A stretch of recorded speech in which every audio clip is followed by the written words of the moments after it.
రాజకీయ కటౌట్ ప్రభాస్ సీతారాం దర్శకుడు హను రాఘపుడితో ఓ సినిమా చేస్తున్న సంగతి తెలిసిందే.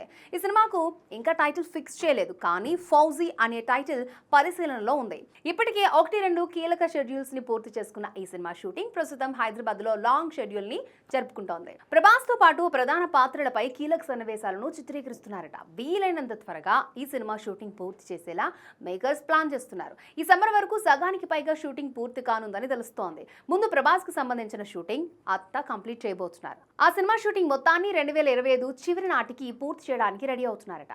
ఆ తర్వాత ప్రీ ప్రొడక్షన్ వర్క్ పై ఫుల్ ఫోకస్ చేసి 2026 సమ్మర్ లో సినిమాను థియేటర్లో రిలీజ్ చేయాలని చిత్ర బృందం భావిస్తోందట.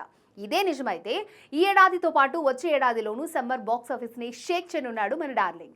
గతంలో ఫ్యాన్స్ తో ఏడాదికి కనీసం 2 సినిమాలైనా రిలీజ్ అయ్యేలా చూస్తానని ప్రామిస్ చేశాడు ప్రభాస్. అందుకు తగ్గట్టుగానే ఈ సమ్మర్ లో రాజాసాబ్ సినిమాతో ప్రేక్షకుల ముందుకు రానున్నాడు. నెక్స్ట్ సమ్మర్లో ఫౌజీతో ప్రేమ యుద్ధం చేయనున్నాడు. మైత్రి మూవీ మేకర్స్ వారు భారీ బడ్జెట్తో నిర్మిస్తున్న ఈ సినిమాలో ఇమాన్వి హీరోయిన్ గా నటిస్తోంది. విశాల్ చంద్రశేఖర్ సంగీతం అందిస్తున్నారు. మరి ఫౌజీ ఎలా ఉంటుందో చూడాలి.